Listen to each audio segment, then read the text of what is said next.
Rises Adventure TV.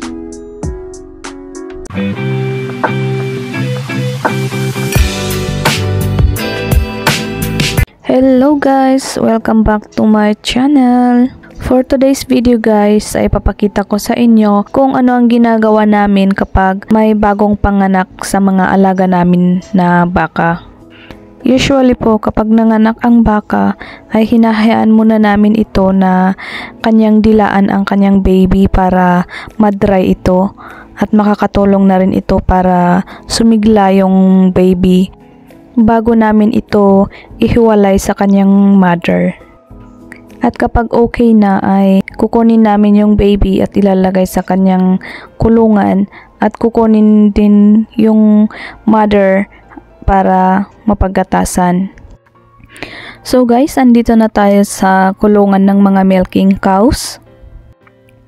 Natapos ko nang linisan ang kanilang mga dumi at ready na ang mga ito para mapagatasan. Inaantay lang natin na mag-sterilize yung milking machine. At habang inaantay ko ay ililibot ko muna kayo dito. Ito nga pala yung bagong panganak na baka. Nakikita natin na bagong panganak ito dahil andito pa yung bahay bata sa kanyang puwet. So dahil nakasit up na yung mga machine, ready for milking na tayo. Sisimulan natin dito sa bagong panganak na baka. Pupunasan muna natin tulad ng dati. At dahil nakatagilid ito, kailangan nating itulak ito para pumunta sa tamang pwesto. Saka natin ito lagyan ng bubbles at pupunasan. At dahil bagong panganak ito, kailangan natin na dahan-dahanin dahil kapag nabigla ito ay biglang sisipa ay baka tamaan tayo. Buti na lang mabait itong bagong panganak. Yung iba kasi talagang sumisipa kaya kailangan kong itali ang kanyang ulo para ito masyadong makagalaw.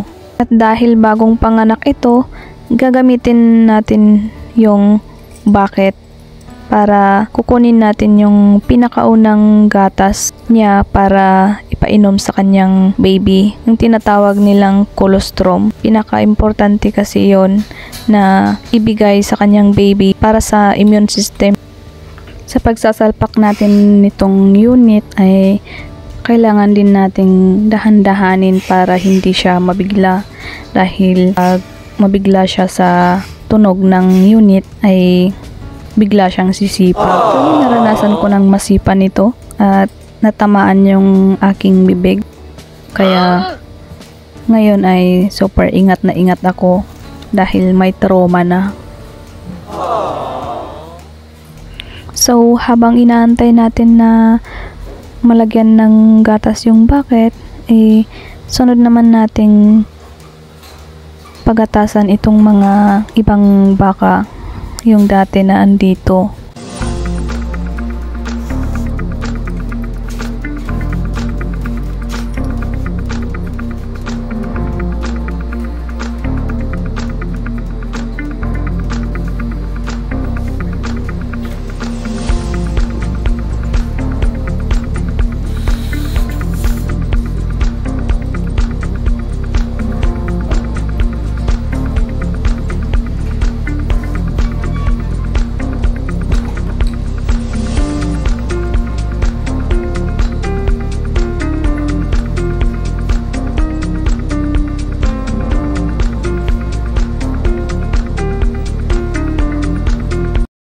So, after the punas-punas and salpak-salpak, milking time is now finished already.